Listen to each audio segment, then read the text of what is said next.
Energy at EVS, head of the department, Professor Indrajit Zadav sir, all my faculty, and my dear friends, student friends. Today we have, and we would be attending and we would be listening to something which is the current need of today, and that is entirely based upon solar energy, which needs to be trapped, and we need to save our environment as well.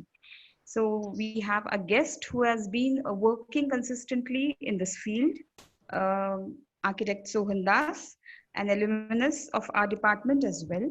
Our guest speaker has pursued his master's in sustainable architecture from State of University of New York at Buffalo.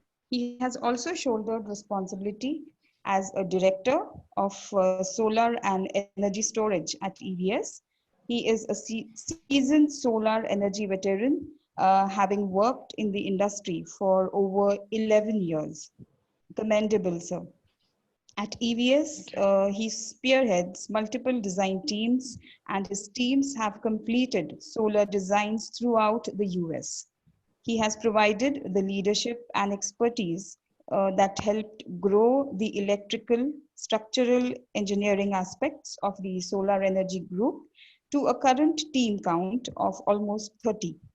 The overall solar group has grown to about 50 people. At EVS, he is responsible for overall company leadership in the fast-paced renewable energy market, meeting growth objectives, managing clients, hiring new employees, and developing current solar team members, contract management, business development, and overseeing the solar team finances, engineering quality control, and training. The list includes many more responsibilities shouldered efficiently as a head, and he has been contributing towards the environment in a very, very effective manner. May I request head of the department, Professor Indrajit Zadav sir, to welcome our guest for today. Yeah, good evening. Thank you, Madhu Madam. Good evening, all students, and of course, one of my earlier students, a good student, architect Sohan Das. Sohan, you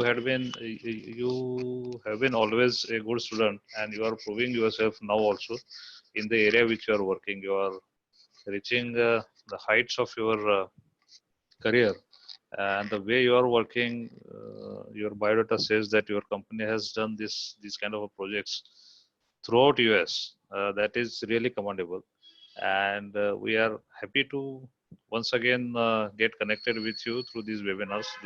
This pandemic situation has provided kind of opportunities also. Uh, if this situation wouldn't have been there, maybe we wouldn't have got connected in this manner.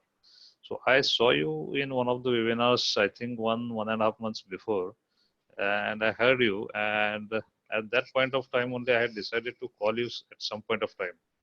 And this pandemic situation continued, and we are into the such kind of online mode where we are proposing and making our students available, all the national and international level speakers working in various fields. This is, I think, 7th or 8th webinar we are arranging, and there were 2 alumni from our college who have spoken earlier, and you are the 3rd one, and I am most happy to welcome you to our department once again. And I hope, not only hope, I am sure that your presentation is going to be beneficial for students as well as the faculty who are attending here, because working in the field is something different, and with it's a kind of a specialized job is different, and everybody can learn from the inputs of the experienced people. So once again, I welcome you and hand over the mic to you for further presentation. So over to you, Som.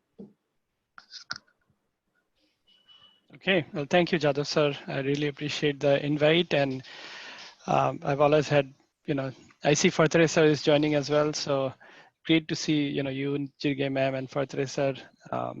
You guys have always guided me during my college days, and that helped me throughout my career as well. So I'm happy to do this and really glad we connected. So just getting started, I'll plan to do a presentation for let's say maybe 40-45 minutes, and then open it up for question and answers for another 10-15 minutes. So feel free to note down your questions, ask me anything that even anything that is not in the presentation about the solar industry or energy storage industry. Please feel free to ask your questions. So the topic that I put together is kept the name very simple. I said we'll talk about solar energy and architecture, the relationship between these two fields, and I call it a match made in heaven because especially with rooftop solar energy, when I did my master's in sustainable architecture, that was one of my special projects that I did, where I put solar on a net zero building, and then I also put micro wind turbines on that building. And 4 or 5 years since then, it became like one of the most popular things to do when it comes to being energy sufficient and reliant on energy that you can produce yourself. So let's move on to the first slide.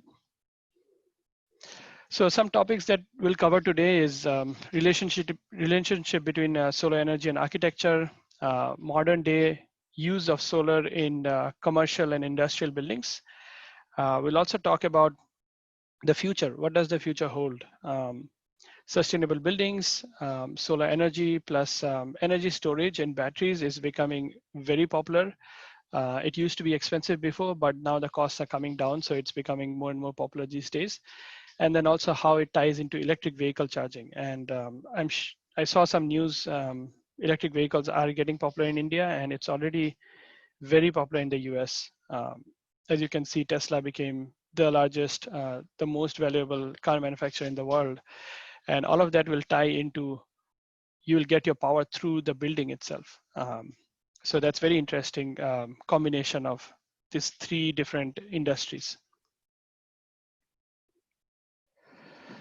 So just to, before we go deep into the details of how, how to think about design when it comes to architecture and solar energy, I'll talk a little bit about just the history. And the history goes back, the relationship between solar and architecture goes back civilization. So really ancient human civilization used to use solar in a way that, there won't be solar panels, but how you use the sun to design your buildings is so important. And Sawan sir used to teach us a class, and I don't know if he still does, but a class called climatology in my second year of architecture. And that's when I actually really got the idea about how sun can play such a big role in how you design your buildings, and not only for just the aesthetics of it, but also to kind of reduce your energy consumption. So if you can see here, and this is a very simple concept. When during the summer, if you design your roof in a way that it blocks the sun rays, you keep the house cool. But during the winter, you have the sun at a much lower angle, especially in the northern hemisphere, and you are able to welcome the sun in and welcome that trap that little bit of heat. And in that way, you don't have to use as much AC. You don't have to use that much heaters.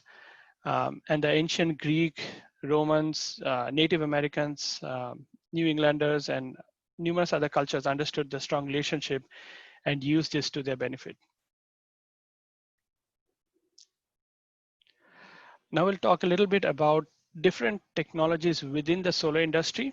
And only one of it has become really, really popular these days. But I'll talk about the other technologies that are out there. And in the early 2000s or late 2000s, these were popular. But now this has become a lot more expensive than the other alternative option. So one is concentrating solar power. If you see here on the screen, there are a lot of mirrors here that are kind of pointed towards this tower. So once you have solar energy hitting on these mirrors, they reflect back on this tower, and that generates a really focused, just like a magnifying glass, right? How it generates heat. So this generates tremendous amount of heat, and then it creates steam in this particular facility, and then that generates energy. So that's one of the technologies. This is another similar concept, and it's called Parabolic Trough. And this does the same thing where you see a curved panel, and the sun rays hit these panels and then kind of gets focused on this little trough. And then there is water in here that gets heated through that, and then you generate energy accordingly. There are different types of, these are all active solar technologies. So where you're using solar energy actively. But then the passive solar energy is what you saw in the previous slide, is how you design your building so that you can use solar energy better. Then this is the most popular form of solar energy these days, and it's called solar photovoltaics. And it has nothing to do with any water or really heat. It doesn't have anything to do with heat, if anyone asks you. It has to do with solar energy hitting these solar panels and kind of exciting the electrons within these solar panels. And these electrons kind of bounce off of each other and generate electricity. So it's very safe, it's very simple, it's very quiet, and absolutely there is no pollution kind of when you produce your energy this way. And the prices have gone down very significantly in the last 10 years or 15 years. And that has really helped solar photovoltaics become the most popular option these days. And then there is also building integrated PV. So we call it building integrated photovoltaic installation. And we are seeing a lot of buildings these days where this is kind of an example of a parking lot where in a parking garage where otherwise this would be open, and but this can be, you can put solar panels. Now they won't be as efficient as putting these solar panels in an angle to your latitude. That's what we recommend. Like in the Northern Hemisphere here in Minnesota, we are at about 45 degrees latitude. A recommendation is you put your solar panels 10 degrees less than your latitude, or equal is also fine. So these would be about like 30 degrees. And this one will produce enough energy, but not as much as this. But it's still a good use of the vertical face of your building. And there are a lot of creative ways that you can do the building integrated PV, and it looks really good too. This might not be the best example, but there are a lot of buildings out there that just looks like glass, and they're actually solar panels and they produce energy. So moving on to the next slide, we'll talk a little bit about, this is a very, an example of industrial building installation. And these are, as I don't know if I mentioned in the previous one, but these are the two differences. So this is a ground mounted solar photovoltaic installation where you put the solar panels on the ground. This is a building integrated PV or photovoltaic installation. But this one is an example of rooftop solar installation where you put it on large rooftops, industrial or commercial buildings. And that's where architects have a big input where, when you are designing your building, let's say if you're designing a warehouse someday or even a hospital someday or a mall, malls are probably great. I started my career putting solar panels on top of malls, and it became a huge popular option for owners. And malls have a big consumption need as well. So there are a lot of design elements you need to think of when you design a roof like this. So let me move on to the next slide here. This is another example. This is one of the larger rooftop areas in the US. This is in Las Vegas, actually, very close to the Mandalay Bay casino. And we were actually at a conference here. This was the year 2014 or something. And this array was energized, and it was at that time the largest array in the US. So some of the most important things to keep an eye on is roof orientation. In the Northern Hemisphere, the best idea is for you to put the solar panels facing south. That generates the most energy on a yearly basis. Then also the roof slope. So if you have a flat roof, you can put the solar panels at an angle, 5 degrees, 10 degrees, 15, 20 degrees. Now, if you If you put your solar panels at a 30-degree tilt, there is also a lot of wind pressure coming from the back of the solar panels. And there's also shading concern. So you have two solar panels right next to each other, and one solar panels could shade the other. So you have to make sure you're spacing it correctly so that they don't shade each other. Then there is roof slope. So if the roof is a sloped roof and it's, then just put it on the roof as is. But again, your best design is if you are close to your latitude.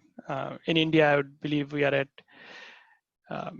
in the Northeast where I grew up, it was about 23 degrees latitude, if I remember, or close to 23 degrees. So it would be a good idea to put your solar panels at 20-degree tilt out there. In Maharashtra, probably 15 to 18 degrees tilt might be a good idea.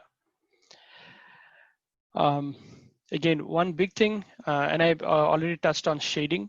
So there is an inter-module shading, but there is also shading from, like, let's say these structures.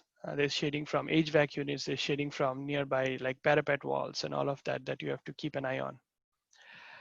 Another very important thing is to ensure that there is enough structural capacity. So that's where you, as architects, you will coordinate with structural engineers to make sure the roof has sufficient capacity. In some cases, we find out, well, a part of the roof has good capacity, but this part doesn't have good capacity. So make sure to design your roof and size it accordingly. And sometimes you might have to do some retrofit to the buildings and add more structural capacity. And sometimes it becomes very expensive to do that, and that doesn't work, but that's fine. But it's important to know. And then the other very important piece is make sure your electrical room is solar ready. So you are putting a solar array on your roof. That means there will be an electrical room in your building, and there will be a switch gear. There will be some electrical components there. You have to just make sure that there is enough room, or you have to sometimes replace the switch gear and upgrade it to something new. So that's another big important consideration. And you'll be working with electrical engineers on that, and they have to make sure that it's all code compliant when you upgrade your electrical room. So next thing I'll show is a little bit of an example. This is one of the projects that we worked on. It was a large, this is only like a 1/8 of a section of a roof that we designed. And it was kind of a big warehouse that we worked on. So some things to consider. So as an architect, when you're designing a building, and you'll be designing the roof of the building too, if you see, so, all these units were put by the architect. These are the HVAC units. And this is a fairly decent example, but we could do better.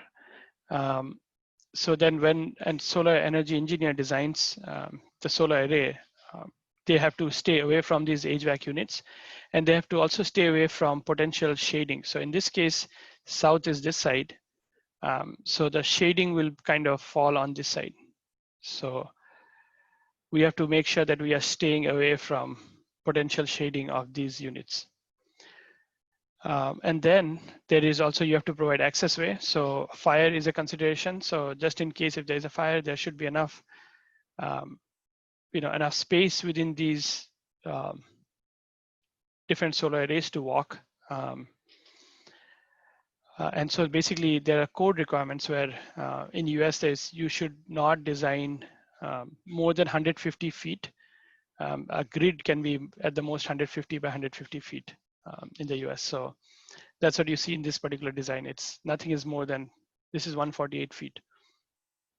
Make sure there's access to HVAC. So every HVAC should have access from the sides so that people can go and service these HVACs if they need to.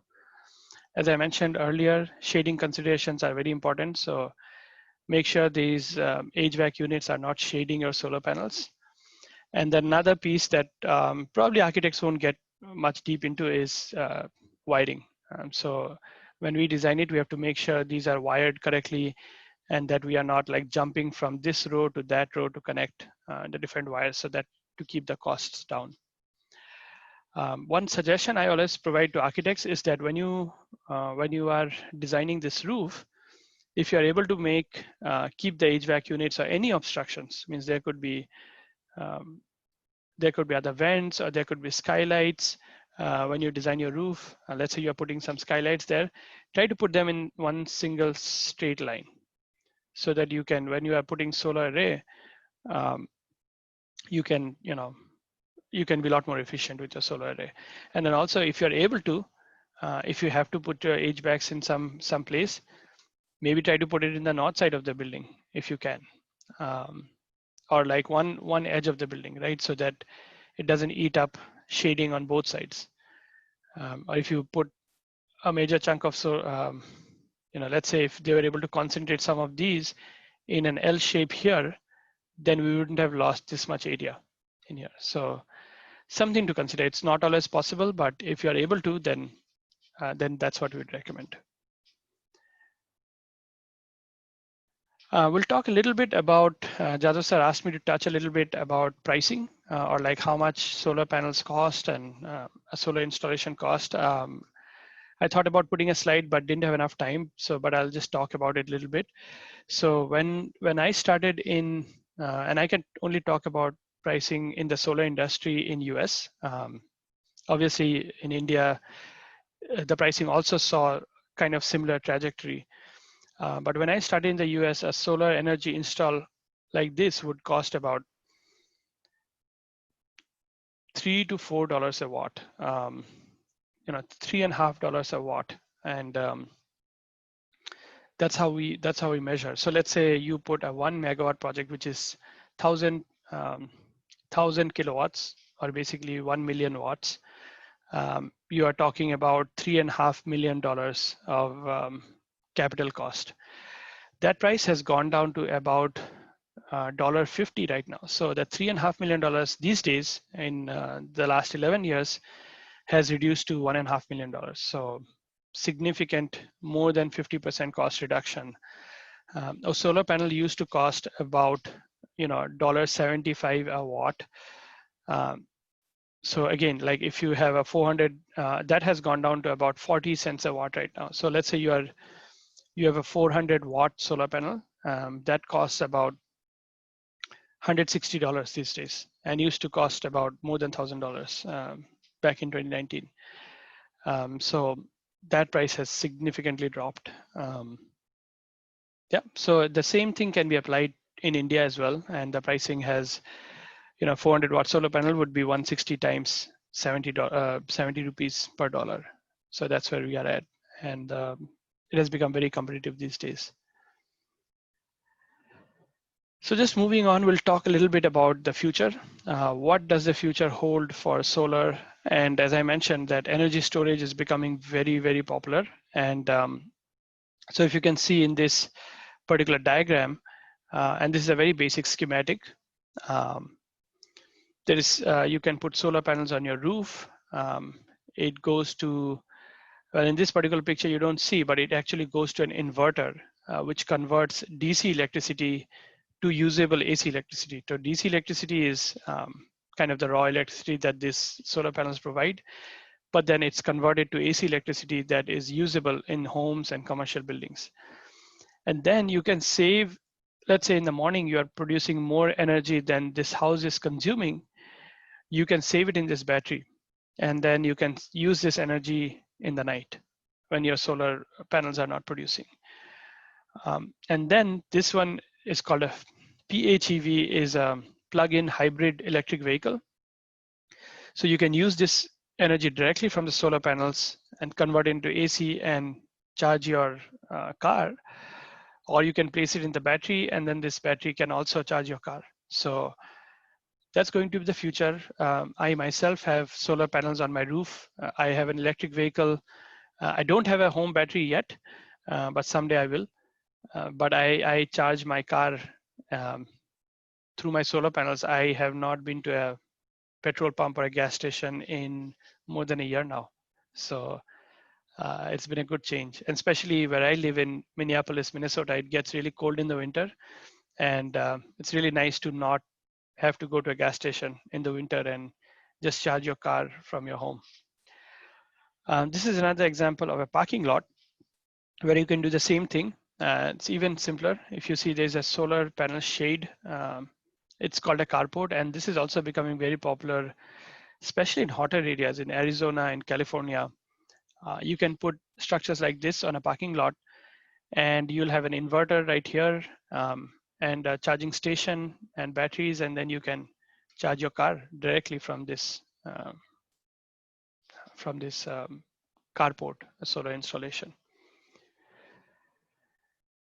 This is another schematic that we can look at, and this is more of a commercial scenario in the future, where you have a big, as I showed you, also in my background, you can see a ground mounted solar install. That was a project that my company EVS did in 2016. And you put all these big arrays of solar panels, and then you send all the electricity to multiple charging stations. And then you have basically these electric vehicles charging from these charging stations. They're becoming extremely popular these days. And you can also have a complementary large battery storage facility right there. So, a lot of people are talking about replacing existing petrol pumps or gas stations by these EV charging stations. And Tesla is already constructing a lot of those across the country right now. And then if you're generating excess electricity and you're not using all that electricity by the cars or by this storage system, you can always send it back to the grid, and that could go back to hospitals or homes or offices and commercial facilities. So that's always is possible. This is then we go to a little more advanced concept, which is called this is something that is somewhat becoming popular these days, but there's still a long way to go. It's called vehicle to grid or vehicle to home technology. So this is again a home that you are designing. It goes to, as I mentioned, a bidirectional inverter, but the keyword is bidirectional. This is not unidirectional. So it'll convert your DC electricity to AC electricity and vice versa, and there'll be a control unit, and then obviously you can send it to the car. But in some cases, you can also take electricity back from this car battery. So if you need, and same thing would happen to like fleets of cars or trucks or school buses or something, that now these cars or school buses or trucks become another source of electricity that you can store here. If you don't need, if your car is sitting for 4 days, you can pull electricity from this car to use in your home. And then also when you're producing solar in the night, in the daytime, you're producing more than what you're consuming. You're sending it back to the car, and it gets stored here. And then the grid is also involved. So if you're generating more and your car is full, send it back to the grid, and your electric company will pay you for that. So this is a concept that is being tried in very small setups right now, but we believe this will become really, really popular in the future.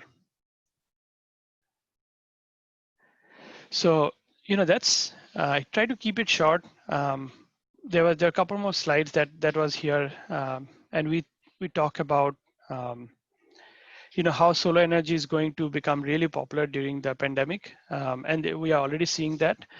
And one of the things that is happening here in the US is coal has become really, really expensive these days. It's cheaper to put together a solar project like, what we saw in this picture, a rooftop solar unit, or putting it on the ground is way cheaper than putting a coal plant together. And because of this pandemic, people are realizing that people are trying to find out ways to save money these days. And they're replacing these coal plants with a lot of solar projects, energy storage projects, wind energy projects. And then, as I mentioned, the rooftop solar market is extremely, extremely popular these days. So people are trying to find ways to save money. So they might have to invest a little bit in the front end, or sometimes a bank will finance your solar project.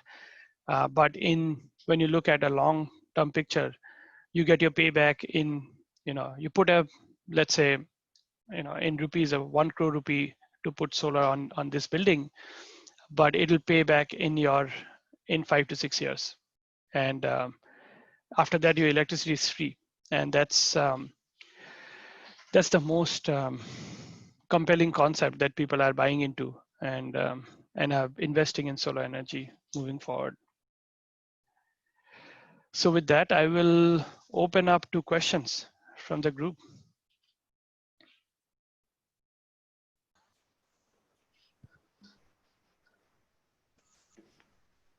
Yeah.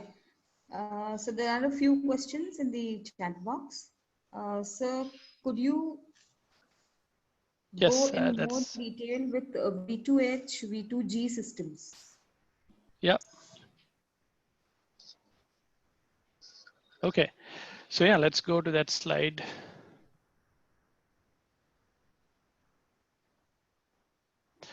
Yeah, so the V2H is vehicle to home and V2G is vehicle to grid. So again, this is a very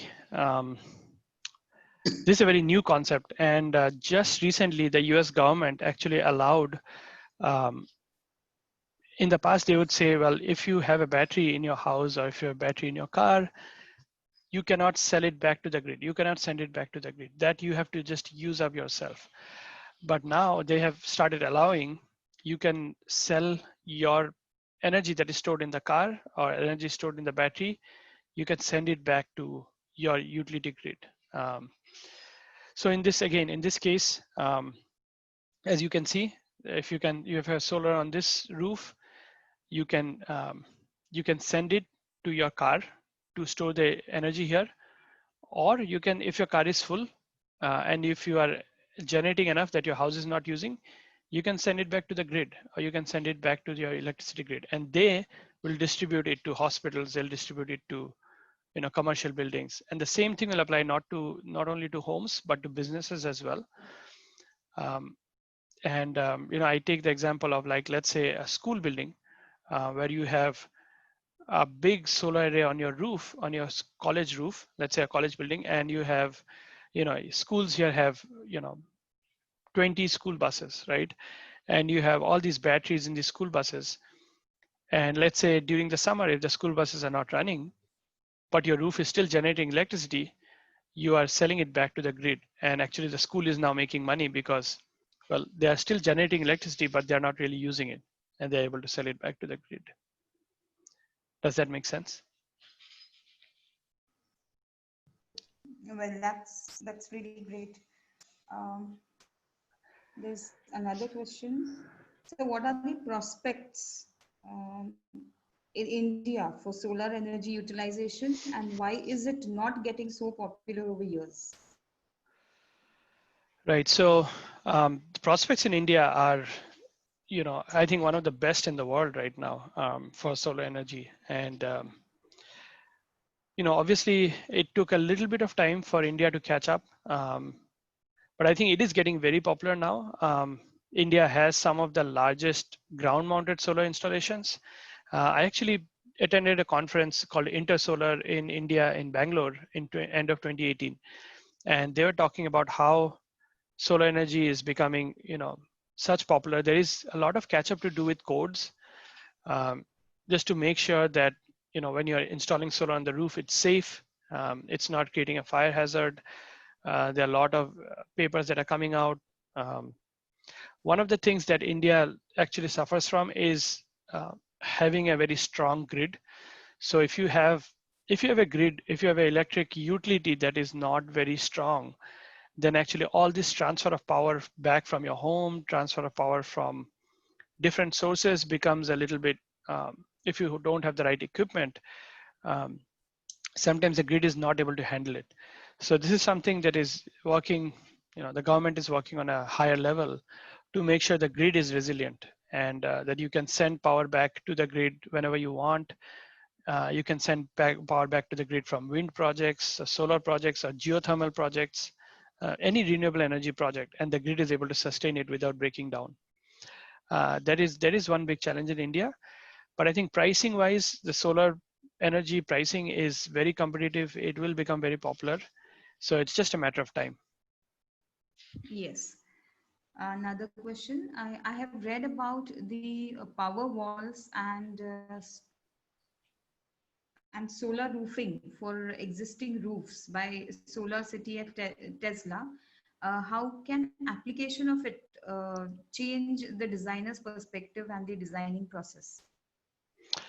Yeah, very good question. So there is one a solar tile that came out. Tesla came out with a solar tile. It's still not fully commercial, but basically, in US you see a lot of pitched roofs, right? Like um, all the residential houses mostly are pitched because there is also a lot of snowfall here. And but basically, what Tesla came up with is they are going to replace the roof shingles with solar shingles. So they look like glass. They look beautiful, and they generate energy, and apparently they are more durable than a regular roof shingle. So they are going to. I think eventually they'll become very popular too. Um, and that's what Tesla is trying to do, and that will change. In the future you'll probably see very creative type of roofs that will be mostly basically solar energy cells. So it will definitely involve architects um, making sure that it's kind of aesthetic with the environment, it's kind of aesthetic with the building needs, and it looks good and also produces energy. Right. Is US government planning any grid solar solutions and electric charge station in the coming days? Yeah, very good question.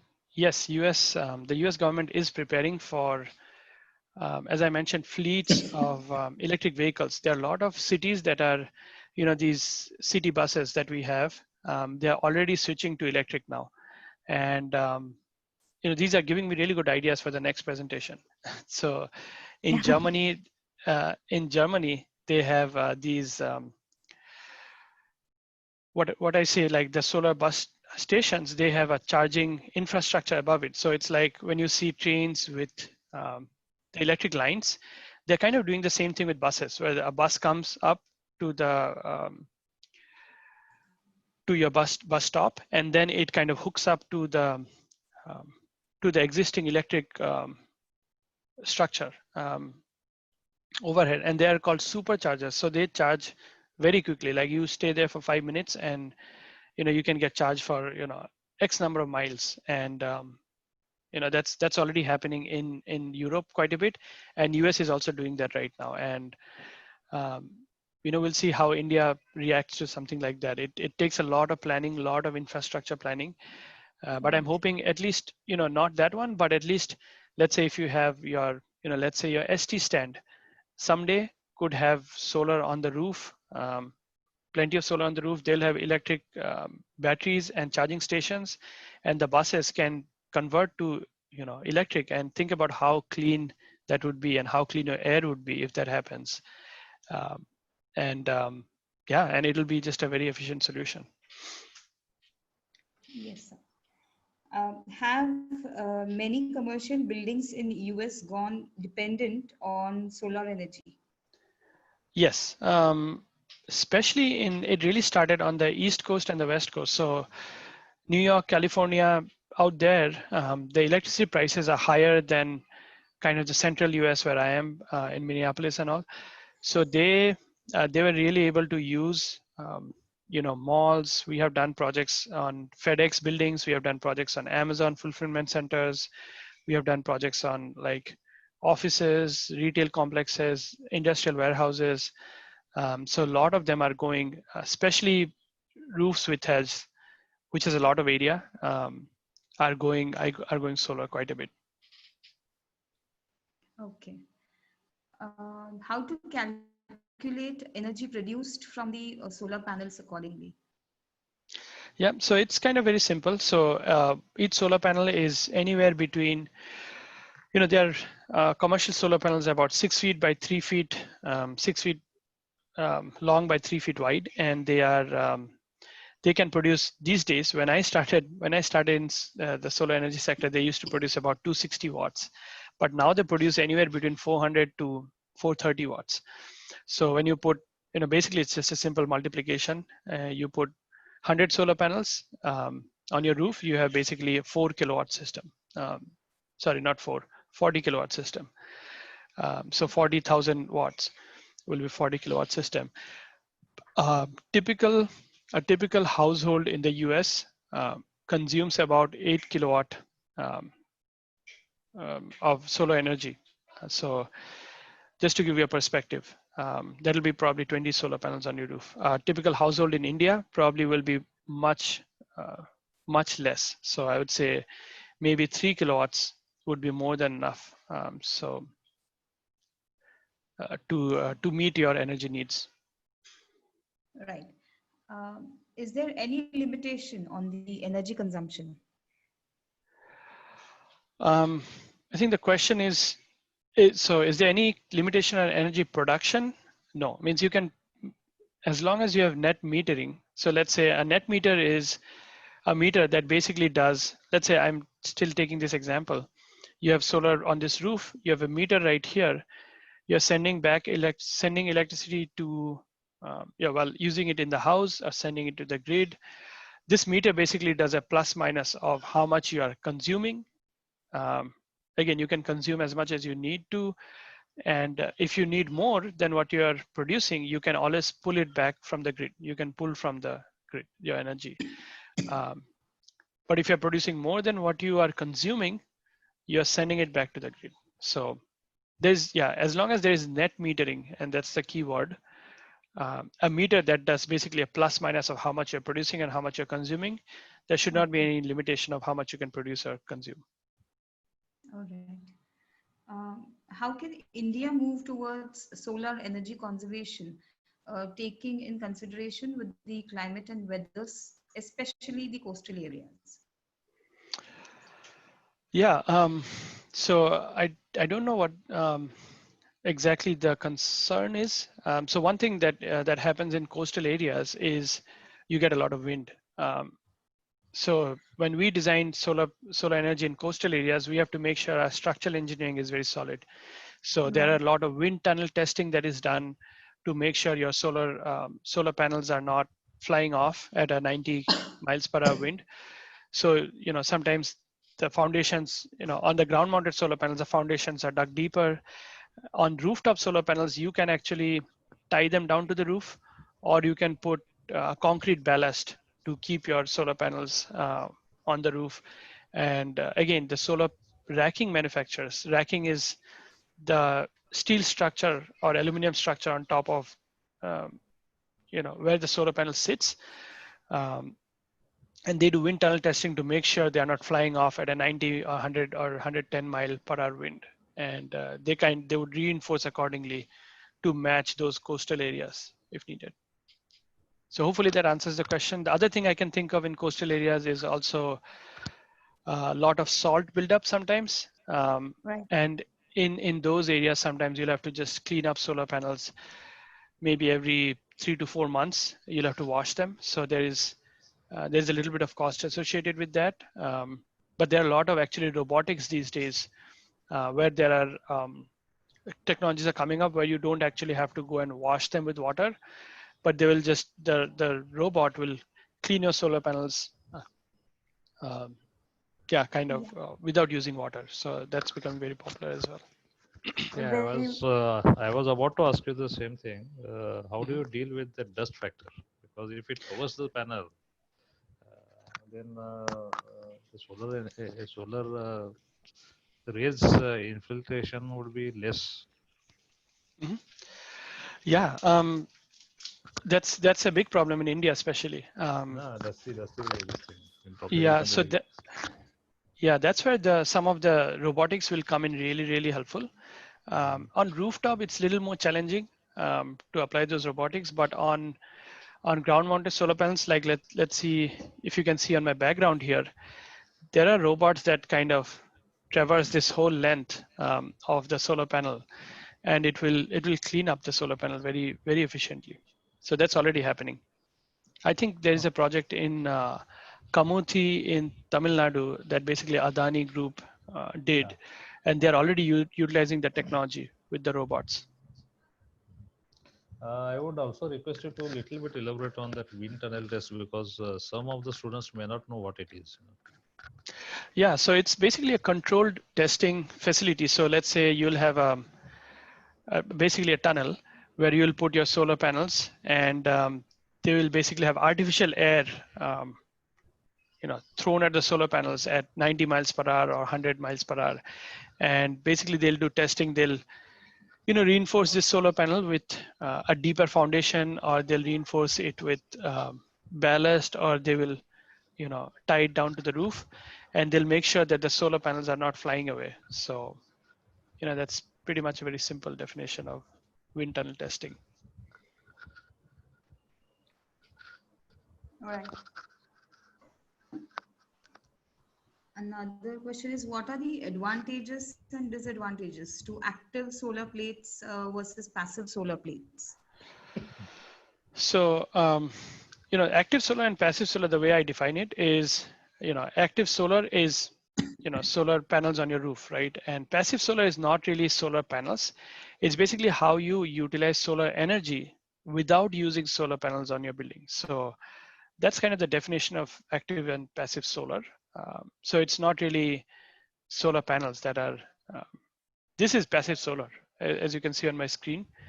Basically, you're using solar energy without having to put solar panels on your roof passively. And that's the definition of passive solar. And this is the definition of active solar, where you are having solar panels and actively using the solar energy. Right. I hope that makes sense. So what generally happens, how do you deal with the solar energy during severe winters? Yeah, so very good question. And it does not produce as much as it does in the summer. But as I mentioned earlier in the presentation, that the heat is not the important factor. The light is the important factor. So you still get sunlight, especially for photovoltaics. You still get good amount of sunlight in the winter. And in fact, a lower temperature actually spikes up the voltage. So you do produce a good amount of electricity in the winter. Now in the US, there is another issue with snow. Now, if you have a lot of snow on the solar panels, that does reduce your power output. But then there is a lot of technologies that basically solar trackers that kind of move east-west. So some of them kind of dump the solar snow from the solar panels. So the temperature is not a problem. As long as you have enough light during the winter, you will still produce a lot of energy. Right. Okay. Thank you so much. What is Another actually question this? is, even though solar energy may have a great advantage over many energy resources, but then there must be some disadvantages in using solar energy. Can you mention some of them? How could we solve them while designing? Yeah, so the biggest challenge or disadvantage for solar energy is that it only produces during the day. If it's raining, you get less power. If there is snow, as I just mentioned, the power output is less. In the night, is not producing.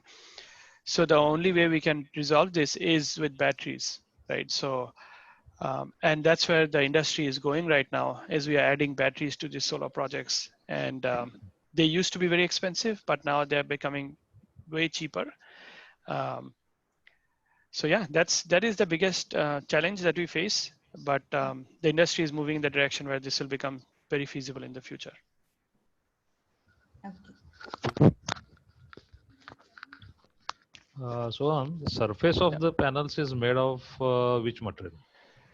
Yeah, it's polysilicon. So it's basically silicon, and there are different.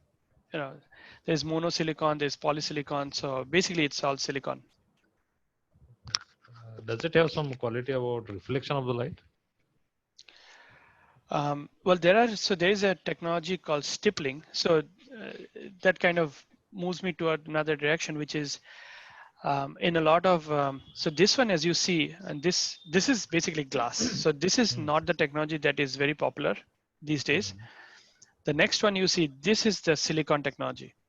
And this has, the solar panels have they use a technology called stippling, which prevents this to reflect light. So there were concerns about, putting solar panels near airports where there'll be reflection. Yes, of course. I was And about to ask you the same question.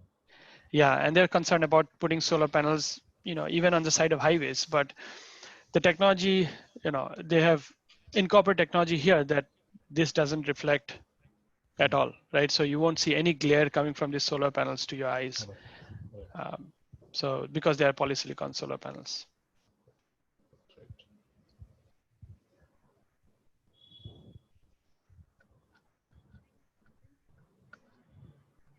So I think the next question here is, considering solar current economics, what Tesla is up to going on rental basis, would that help people's economy as well? Yes.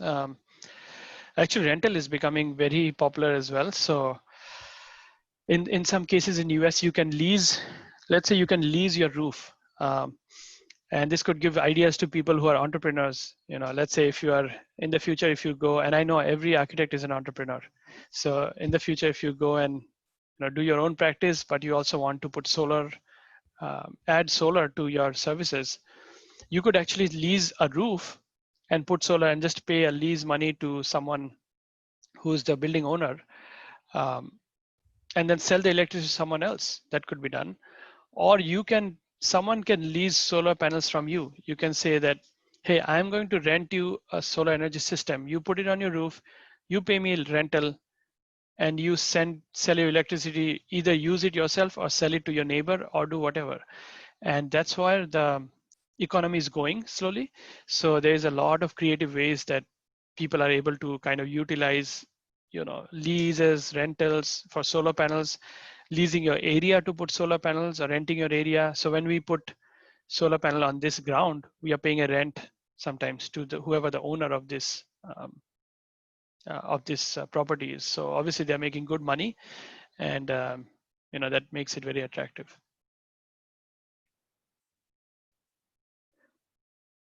I see the next question is about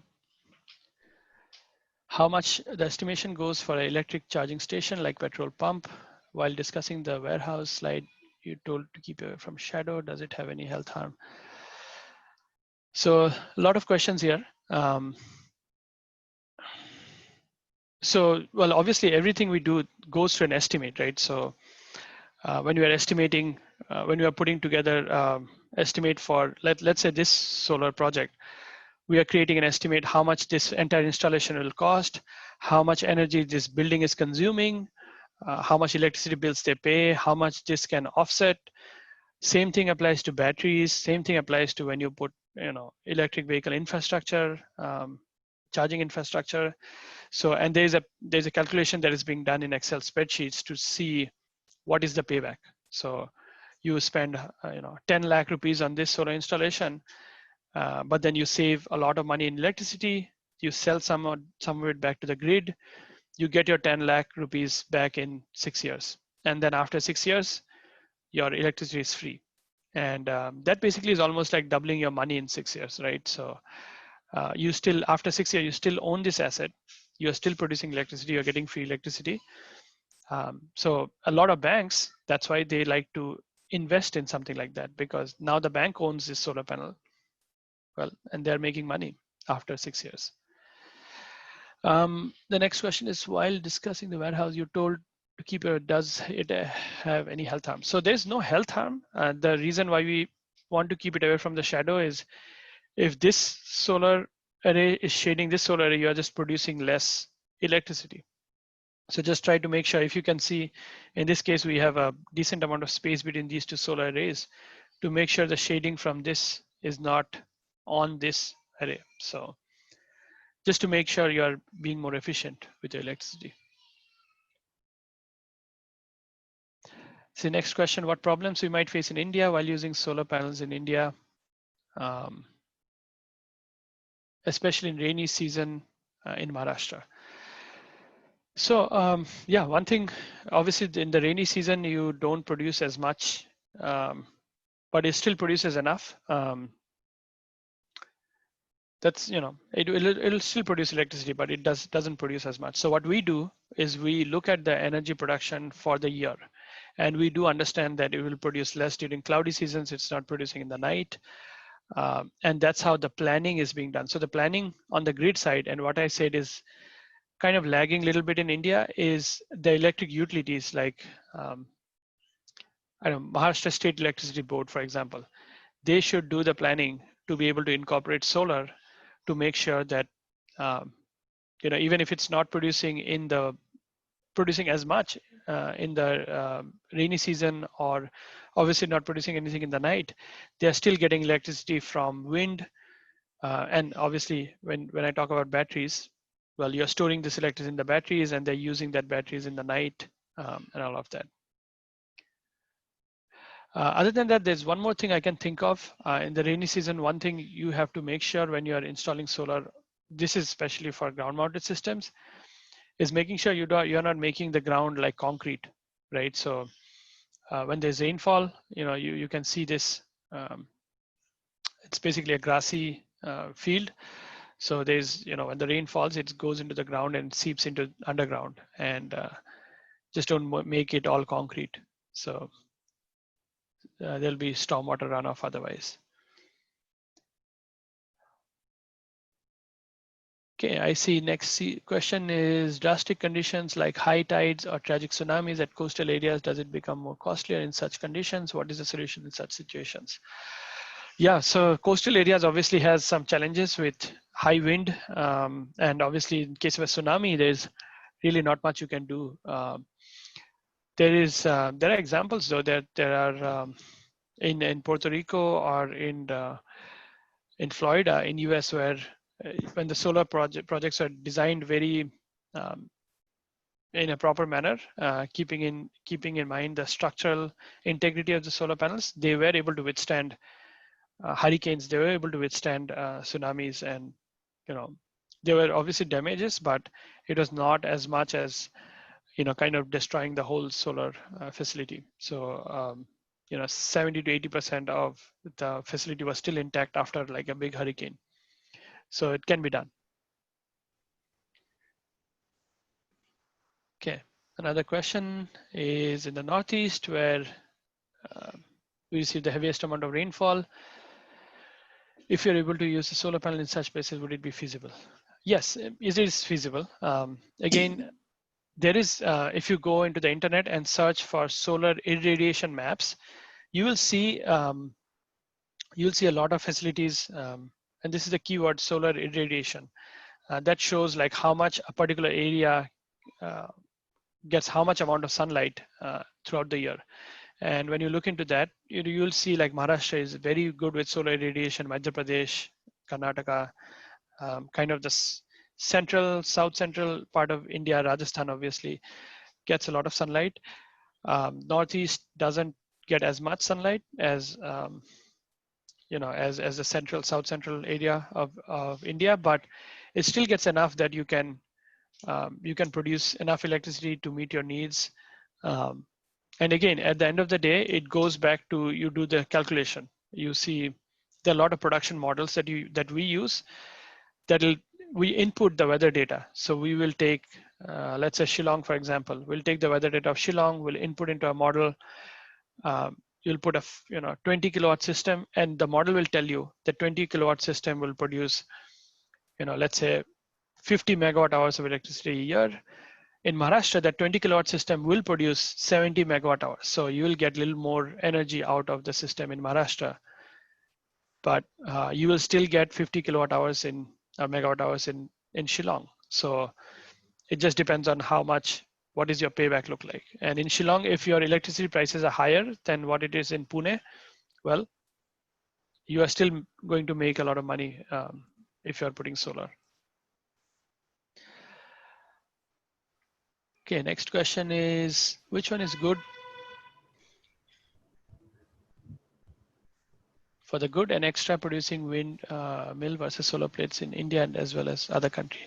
Yeah, good question. Again, so both wind and solar are very excellent solutions to fight climate change and basically produce sustainable energy. There are similar to the solar irradiation maps, there are wind energy maps as well that you can find online. And they are all like government websites. So they'll tell you which areas of the country has really good wind, which areas of the country has really good solar. In the US where I live, actually there is very good wind resource. So there are a lot of wind projects around me. In India, overall, solar has been really, really popular as compared to wind, because we have a lot of solar resource in India. But there are certain areas of the country where the wind resource is also excellent. And and that would make sense to put wind there. When it comes to big picture planning for where to put solar, where to put wind, those research needs to be done, and that's where that's how people should actually um, address this.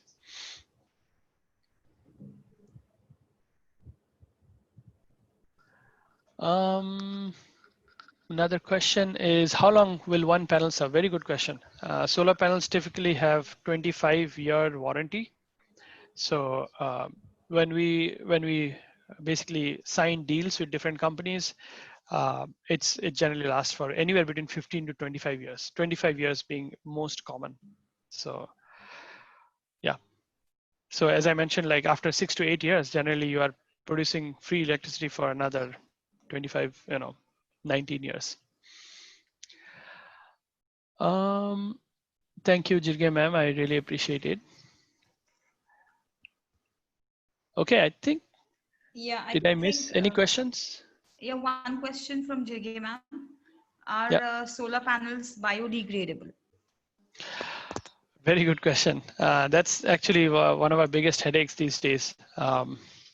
It's not yet. They're working on solutions to recycle most of the materials. Means the frame is aluminum frame. There is some silver in there. You can take it apart and you can definitely recycle them. Right now, most of the solar projects in the US, when they're decommissioned, and there are not a lot of them that have been around for 25 years, they actually take the solar panels and sell it to South American countries like Ecuador or Argentina. But then, yeah, sometimes they'll, I would assume like in India, if you're putting a 25-year solar panel, and at some point they might take it and sell it in Africa. But otherwise, you can recycle it. It just costs a lot more to try and recycle it and get the money out of it than to just, put in a landfill, right? So, but there's a lot of research being done how to recycle it better and how to recycle it efficiently. So I'm hoping in the next 5 to 10 years, we'll have a lot more new ways to recycle solar panels better in the future. But they're not biodegradable. There are some components of the solar panel, like the back sheet, like there is a plastic back sheet to this, and they're replacing that plastic back sheet with a biodegradable element. So they're definitely doing it. I think we have one last question. Yeah, I'm looking at how can solar panel be used in combination with hybrid system? Yeah, good question. So as I mentioned, I had done a kind of a thesis project in college where I put solar on the roof, and then I also put micro wind turbines on the roof. Solar has become very popular these days.